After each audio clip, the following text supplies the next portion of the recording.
Donc ici, une seconde vidéo, où, donc toujours dans la création d'un espace sécurisé, mais là avec une interaction avec la base de données.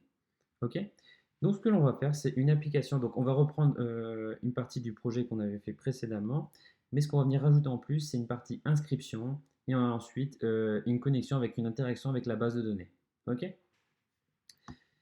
Donc je vous propose de créer un deuxième répertoire que vous avez appelé accès sécurisé 2. Ok. Ensuite, vous allez importer des fichiers de connexion, la partie, enfin, le fichier de connexion de contact qu'on avait créé précédemment dans le répertoire contact. Vous avez une connexion à la base de données avec l'utilisateur contact. Ok. Ensuite, on récupère le fichier index.php de l'exercice précédent et page sécurisée de l'exercice précédent. Ok. Voilà. Donc, première chose que l'on va faire, et je l'ai déjà faite, vous allez vous rendre dans MySQL Workbench dans la partie contact. Ok. Donc en fait, vous dans votre partie contact, donc sur la table utilisateur, il vous manque des informations. Il vous manque la partie, la propriété password. Donc ce que vous allez faire clic droit, select row. Ok. Vous pouvez faire Truncate Table, clic droit, Truncate Table, normalement, Truncate Table qui va vous permettre de vider la table. Vous devez d'abord vider votre table, donc vider la liste des utilisateurs. Donc soit ici, vous les prenez, ici, vous faites delete et vous appliquez. Parce que ce qu'on va venir rajouter, c'est la propriété password et on va rendre cette propriété-là obligatoire. Donc il faut forcément que votre table soit vide, parce que si vous avez déjà des enregistrements dedans, ça va poser un souci. Donc ici, vous cliquez sur Alter Table, voilà. Et vous venez rajouter la propriété password qui va être un varchar de 40 et ensuite vous appliquez. Ok. Voilà. Donc dès que ça c'est fait, donc normalement toutes les propriétés sont obligatoires, il vous faut un first name, last name, birthday, email, password.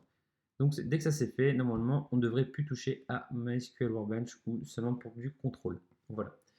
Donc maintenant on va retourner sur l'application. Donc j'ai bien ma page d'accueil, ma page de connexion. Et maintenant ce que l'on va faire, c'est qu'on va créer la partie inscription. Donc on va créer un fichier qui va s'appeler inscription.php. Voilà. On ouvre les balises PHP. Et on va venir créer notre formulaire d'inscription. Pour créer ce formulaire d'inscription, on va partir du formulaire de connexion. On va partir du formulaire de connexion et on va venir l'adapter. Voilà. Ici, j'ai mon formulaire de connexion qui redirige vers la même page. Et donc là, je vais changer les propriétés. First name. First name.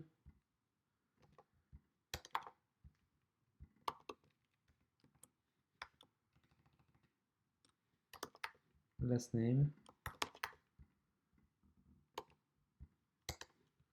Birthday. Birthday qui est de type date.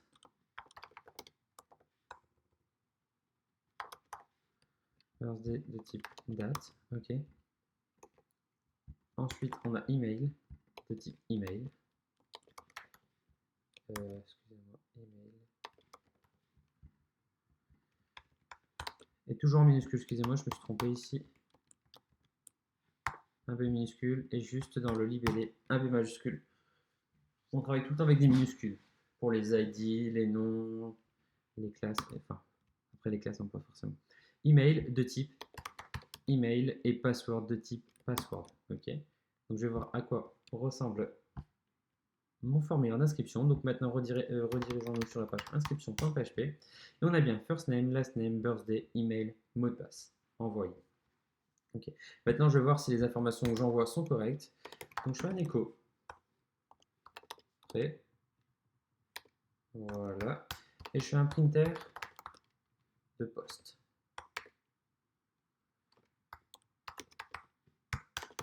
Voilà. Pour voir si les informations sont correctes. Les informations que j'envoie. Printer de poste, variable poste n'est pas défini. J'ai oublié le underscore. Voilà. Et il faut que je retire le exit. Voilà. Et il faut que je ferme mon prêt. Voilà. Donc là, pour l'instant, j'ai toujours pas envoyé mon formulaire, donc mon tableau poste est vide. Je vais remplir mes informations.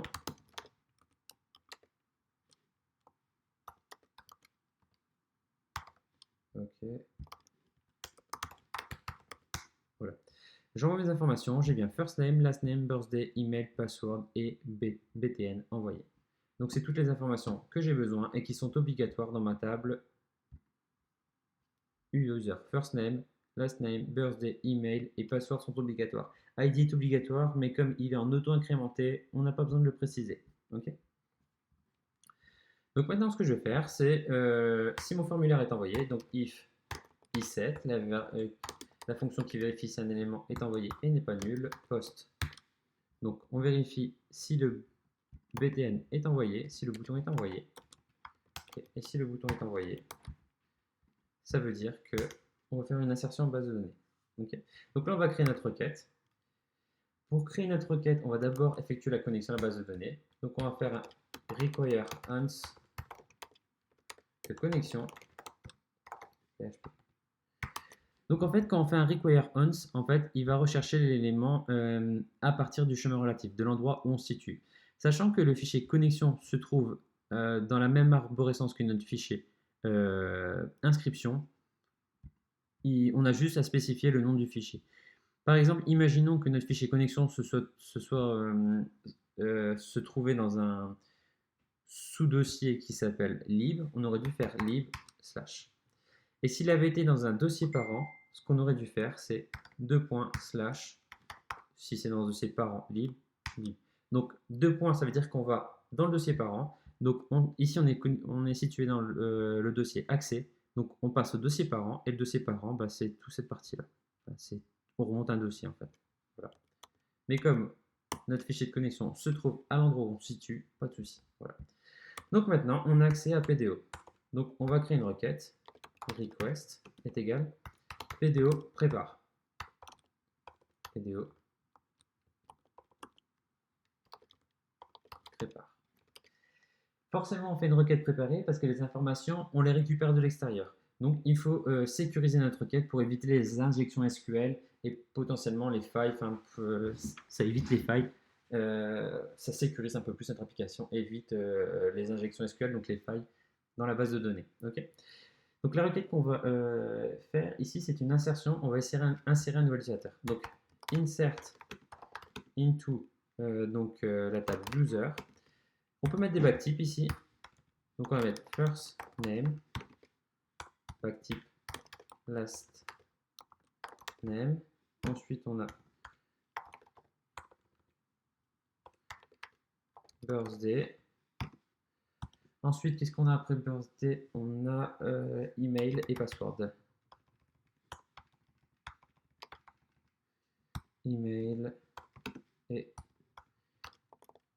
password. Donc on a 1, 2, 3, 4, 5. 1, 2, 3, 4, 5 éléments. Donc nickel. Et voilà. Donc si, imaginons que là ici ma requête elle est un peu trop longue et je sais que si je continue, elle ne va plus être visible. Donc je vais concaténer. Donc ici, je ferme ma guillemets, je mets un point, je retourne à la ligne, j'ouvre mes guillemets, je remets un espace. Je ne suis pas obligé parce que là j'ai un espace, mais je vais quand même en laisser un. Et là, je continue. Je continue. Et je vais copier cette partie-là. Et j'ai enlevé les backticks et je vais mettre les marqueurs. Voilà. J'enlève tous les backtips et je mets des marqueurs. Voilà, et le marqueur ici. Voilà. Maintenant, j'ai ma requête préparée. Maintenant, j'ai le résultat. Donc, dans le résultat, ça m'a envoyé vrai si tout s'est bien passé et faux si tout ne s'est pas bien passé. Donc, je fais un request de execute et à l'intérieur, je peux passer directement mon élément post. Voilà. Donc, en fait, dans mon élément post, je vais récupérer 1, 2, 3, 4, 5, 6 informations, sachant que j'en ai besoin de 1, 2, 3, 4, 5 informations. J'ai besoin de 5 informations et je récupère 6 informations dans post. L'information que j'ai en trop, c'est BTN envoyé. Okay. Donc, ce que je peux faire, c'est faire un inset de BTN envoyé. Comme ça, je sais que quand je vais exécuter, je ne vais pas venir polluer mon exécute avec cette propriété qui ne sert pas. Comme ça, quand j'envoie mon formulaire, je suis relativement sûr d'avoir first name, last name, birthday, email, password. Ok. Pour sécuriser, je peux faire un test. Déjà, on va faire un printer et un exit pour exécuter pour voir si on récupère bien les informations que l'on souhaite. Je renvoie mon formulaire. On peut afficher le code source de la page pour que ce soit bien indenté. Donc ici, j'ai first name, last name, birthday, email, password. Nickel. Ok. J'ai bien toutes ces informations-là. Maintenant, potentiellement, il peut arriver que quelqu'un modifie le formulaire. Donc on peut un peu plus sécuriser notre application. Elle n'est pas très sécurisée, mais on peut plus la sécuriser en demandant que toutes les informations que l'on va insérer soient envoyées. Donc ici, on peut rajouter des virgules dans le i7. On peut vérifier que plusieurs éléments sont envoyés. Donc virgule i7. Donc je mettais. Voilà. J'espère que je n'ai pas mis trop. Donc je vais vérifier first name, last name, birthday, email et password. Voilà. Et j'ai mis un élément de trop. Voilà. Donc dans mon i7, j'ai vérifié que si le btn envoyé est envoyé, le first name, le last name, le birthday, l'email et le password, alors j'insère en base de données. Si un élément est manquant, on ne va pas rentrer dans la condition. Et là, on pourra mettre afficher un message, on pourra rentrer dans un else et afficher un message en indiquant que les informations ne sont pas correctes. Donc là, tu peux faire un div style color red font white bold div information manquante. Voilà. Je vais faire un petit test. Par exemple, le first name, je vais rajouter un S. Donc toujours réactualiser son formulaire pour qu'il soit mis à jour. Excusez-moi. Réactualiser son formulaire pour qu'il soit mis à jour. Ok. Ouais, excusez-moi.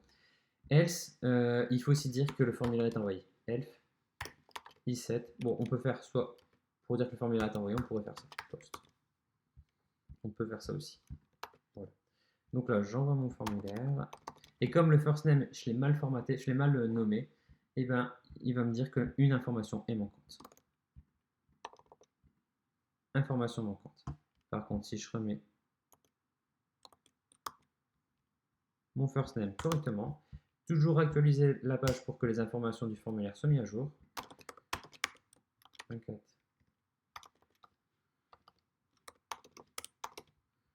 Là, c'est un email, c'est obligatoire. Voilà. Là, on rentre bien dans la suite, dans l'insertion.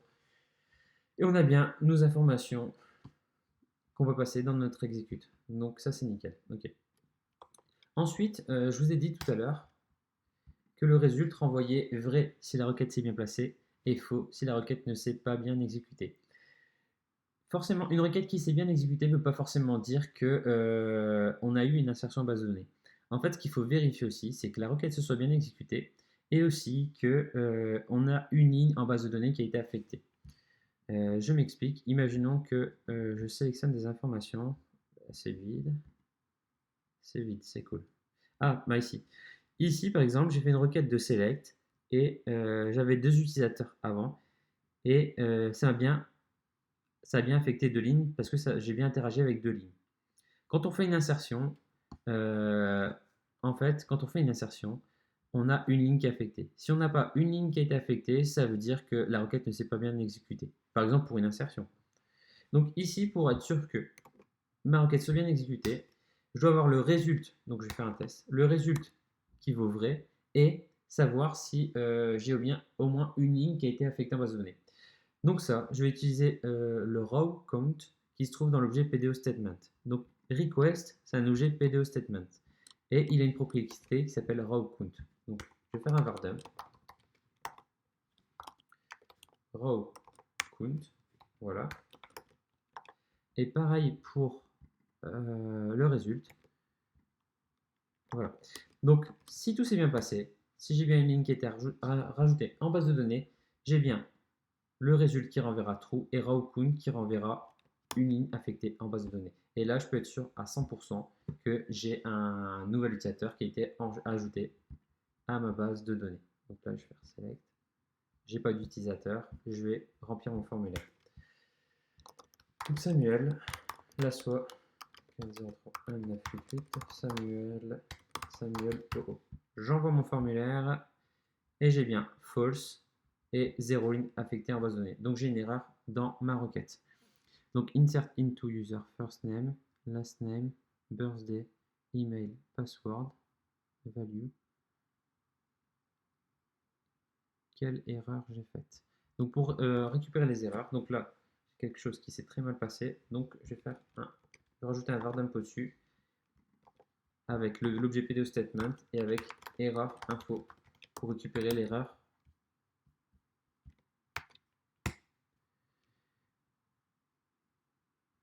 Ok, j'ai une erreur près de... Ah.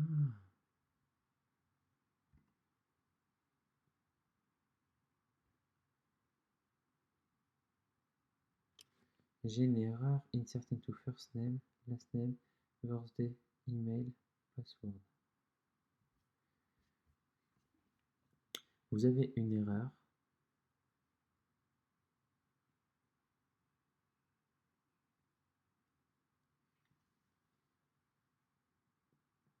Quelle est l'erreur? Quelle est l'erreur? Insert into user first name, password. 1, 2, 3. Allez, Sam, réfléchis. First name, last name, birthday. Ah, j'ai oublié le backtick sur email, excusez-moi. Voilà. Je réexécute ma requête, excusez-moi. Et j'ai bien true et une ligne affectée en base de données, donc ça veut dire que j'ai bien un enregistrement qui a été rajouté en base de données. Maintenant, je vais vérifier dans MySQL Workbench pour voir si j'ai bien une ligne qui a été affectée en base de données. Ok. Donc je vérifie. J'ai bien un utilisateur qui a été rajouté en base de données. Nickel. Ok. Donc voilà. Ça peut être, c'est intéressant. Erreur info pour savoir les erreurs qu'on a faites. Donc il me disait que mon erreur était près juste à côté de password et c'était un backtick que j'avais oublié sur la propriété email. Voilà. Donc maintenant, j'ai mes conditions rajoutées. Donc, si result est égal true, donc là au moins c'est parlant, c'est clair. On pourrait juste mettre result, mais au moins result est égal true, c'est clair. Si result est égal true et si le nombre de requêtes exécutées est égal à 1, ça veut dire que tout est bon et qu'on a bien un utilisateur qui a été rajouté. Donc ça, je peux supprimer cette partie-là, cette partie des bugs. Et sinon, un message d'erreur pour dire impossible d'enregistrer l'utilisateur. Voilà. Donc ici, j'affiche un petit message.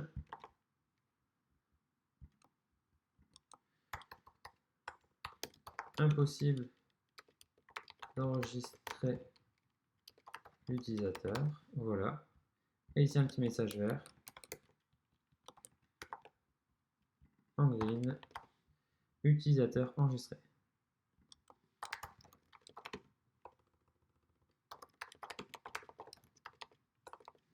Voilà. Est-ce que j'ai mis ça? Voilà. Utilisateur enregistré. Voilà. Maintenant, je vais faire un test. Je vais me faire une petite erreur dans ma requête pour tomber dans ce cas-là, pour voir si ça fonctionne correctement.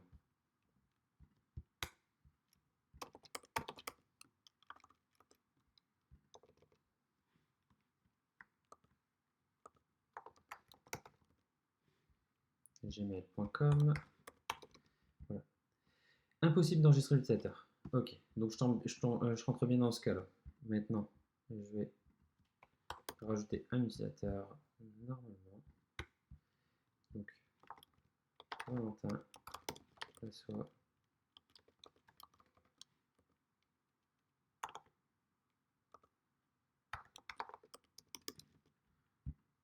Voilà, utilisateur enregistré. Enregistré. Ok, donc là j'ai un deuxième utilisateur qui a été rajouté. Chouette. Maintenant, on pourrait rajouter un bouton qui permettrait de rediriger sur euh, la page index, la page de connexion. Après qu'on ait rajouté notre utilisateur. Href. Donc ici, on mettrait index.php. Ah. Et on mettrait se connecter. Voilà. Donc là, ah oui, le petit souci, c'est dès qu'on actualise, en fait, dès qu'on fait CTRL-R, ça renvoie un nouvel utilisateur. Enfin, il faudrait trouver un autre système, mais bon, tant pis. Comme ça c'est fait. C'est pas. Normalement, ce qu'il faudrait peut-être faire une redirection ou rediriger sur notre page. Mais bon, voilà, ça marche. Ça marche. Tant pis. Voilà. Maintenant, on a créé un utilisateur, on rentre dans la partie se connecter. Donc pour l'instant, on laisse cette partie-là comme ça. On a bien nos utilisateurs qui sont enregistrés avec des mots de passe qui sont stockés en clair. On verra pour sécuriser un minimum cette partie-là pour que les mots de passe ne soient pas en clair. Ok. Voilà. Maintenant, on ferme le fichier inscription et on passe à la partie index.php. Voilà. Index.php. Ok. Donc là, on va venir. Donc ces informations-là, on les laisse. La partie sur la connexion d'un fichier, on supprime. La boucle, on la supprime. Voilà. Et voilà. Voilà. Maintenant, première chose à faire, c'est faire un require once de notre connexion à notre base de données. Connexion.php. Voilà. Ensuite, dès qu'on envoie notre bouton, on va venir rechercher l'utilisateur en base de données. Voilà. Donc là, toujours un PDO, toujours un prépare parce qu'on va récupérer le username en base de données. PDO prépare, donc ça va être select x from user where. Ah, c'est pas le username qu'on va récupérer, ici c'est l'email. Bon, on va modifier tout ça. Email, et ici on récupère l'email. On verra pour changer après, mais voilà.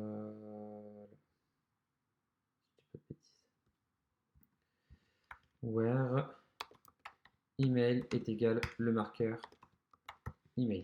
Et limite 1, on récupère qu'un seul résultat, forcément. Request, donc c'est toujours une requête qui envoie un objet PDO statement sur lequel on peut faire plusieurs actions. Ensuite, on va exécuter.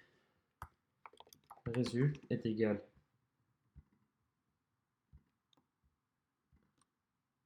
On n'est pas obligé de compter, mais enfin. Exécute. Ok. Donc là, on va faire directement exécute avec l'email.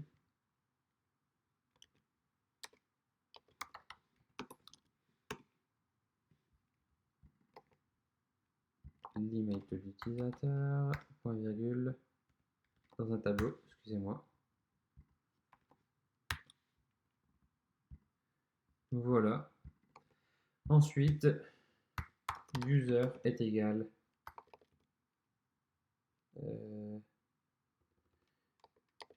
request.fetch, parce qu'on sait qu'on récupère qu'un seul résultat. Et je pense qu'on veut récupérer sous la forme associative. Je ne sais pas si on l'avait déjà. Voilà.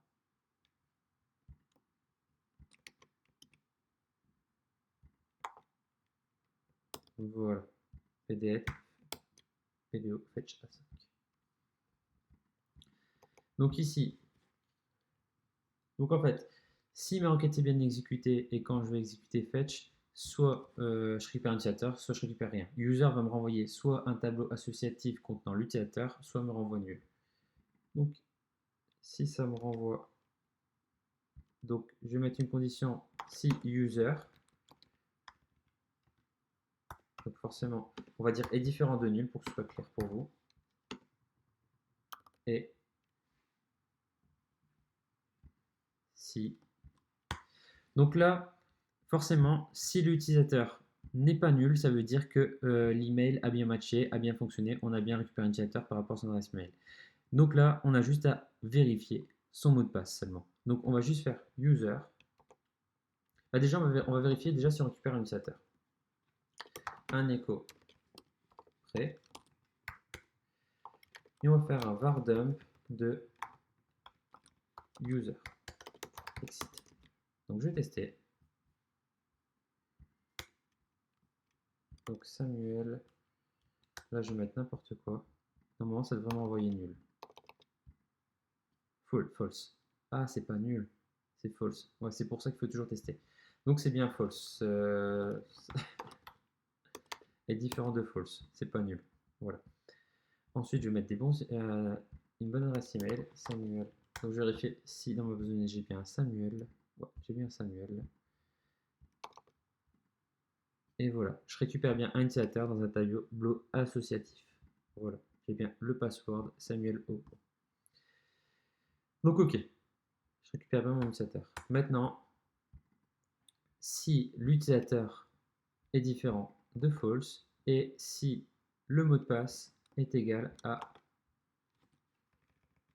user password. Voilà. Voilà. Et là, il va me rediriger sur la page en mettant à jour la session email.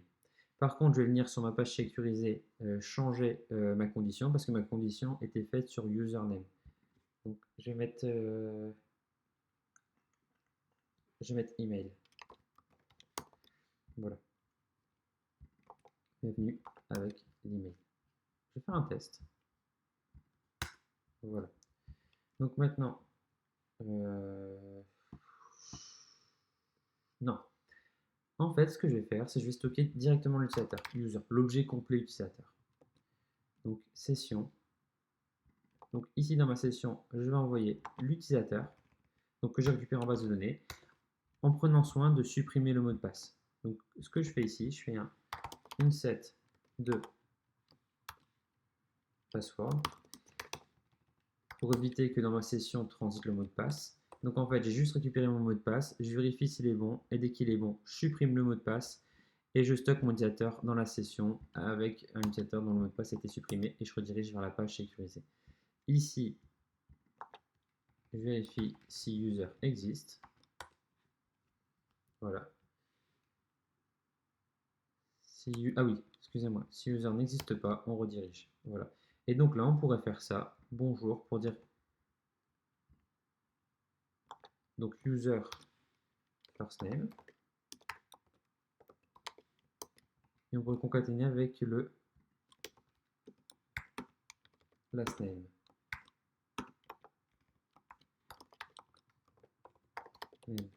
Voilà.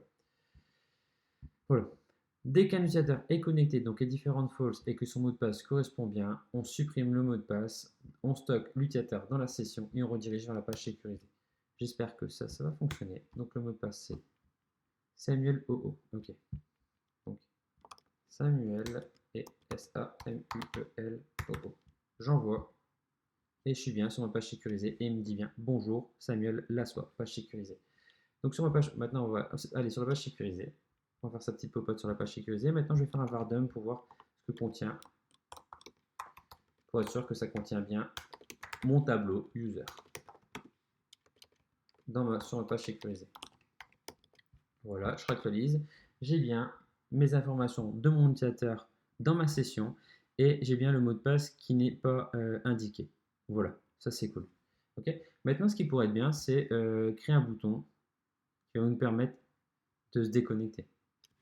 Ok.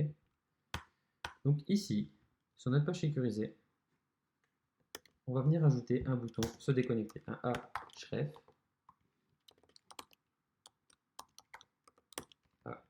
Voilà, déconnexion. Voilà. Et là, on va rediriger directement sur la même page, mais avec un paramètre dans les queries, c'est-à-dire dans l'URL. Donc on va mettre déco est égal true. Voilà. Donc ici, on n'est pas obligé de spécifier directement le fichier, on a juste à mettre le point d'interrogation et ça va rajouter page sécurisée.php, point d'interrogation, déco est égal true. Okay. Ensuite, ici dans notre PHP, on a juste à faire si i7. Donc ici, si on passe cette partie-là, il considère qu'on est connecté. Donc ici, si dans le get, parce que le get, c'est tout ce qu'on reçoit de l'URL, on a déco, même si c'est true, si ça vaut true, ça ne vaut pas true, si on a juste déco, pour moi, je décide qu'on déconnecte l'utilisateur et qu'on le redirige. Donc voilà, on fait la même chose qu'ici, sauf qu'on détruit la session. Donc là, on va faire un unset de la session user. Donc voilà, je supprime la session user. Donc voilà. Badaboum. Page sécurisée. Voilà. Là, je clique sur je vais quand même copier l'URL. Je clique sur la page déconnexion. Je redirige vers la page index. Si je me rends à nouveau sur la page sécurisée, il me redirige vers la page index parce que je ne suis plus connecté. Donc je peux me connecter. Oh oh. Je suis connecté. Déconnexion. Je suis déconnecté. Ok. Maintenant, dernière petite chose. On va sécuriser un minimum notre application. Donc ici, on va supprimer les différents utilisateurs. On va utiliser des fonctions qui ne sont plus trop utilisées, plus trop sécurisées. En fait, ce qu'on va faire, au lieu de stocker le mot de passe en clair, on va venir hacher le mot de passe. Donc en fait, il y a une différence entre encrypter un mot de passe et hacher un mot de passe. Encrypter, déjà on ne va pas encrypter un mot de passe, mais encrypter, ça veut dire qu'on peut crypter la donnée et pouvoir la décrypter. Ok. Hacher quelque chose, ça veut dire qu'on peut que aller dans un sens, c'est-à-dire qu'on peut, on va créer en fait une chaîne qui va avoir une taille fixe, qui va être encryptée. On va pas pouvoir, on n'aura pas la possibilité de le décrypter. Ok. Donc on va utiliser des fonctions qui sont des fonctions PHP MD5 pour pouvoir crypter. PHP, il y a aussi SHA-1. Mais ce sont des fonctions qui sont plus ou moins obsolètes parce que grâce à des brute force, ils arrivent quand même des fois à retrouver les mots de passe. Mais bon, c'est juste histoire de faire une petite initiation pour que notre application soit un minimum sécurisée. Ce qu'on va faire, c'est que quand on va créer un utilisateur et qu'on va l'enregistrer en base de données, on va venir hacher son mot de passe, ok, avec un MD5 ou un SHA-1, je ne sais pas encore, mais on va le faire. Donc là, on va se rendre à nouveau sur la partie inscription, voilà. Et au niveau de l'insertion, request insert, on va venir modifier la propriété password. Donc, on va venir la écraser. Donc, password est égal à la fonction MD5. Donc, en fait, la fonction MD5, elle va prendre le mot de passe et elle va créer une chaîne de caractères de 32 caractères. Okay. On peut mettre ce qu'on veut, 1000 lignes, 1000 caractères, 2 caractères. Ça va tout le temps retourner une chaîne de caractères de 32. C'est ça, ça c'est du hachage.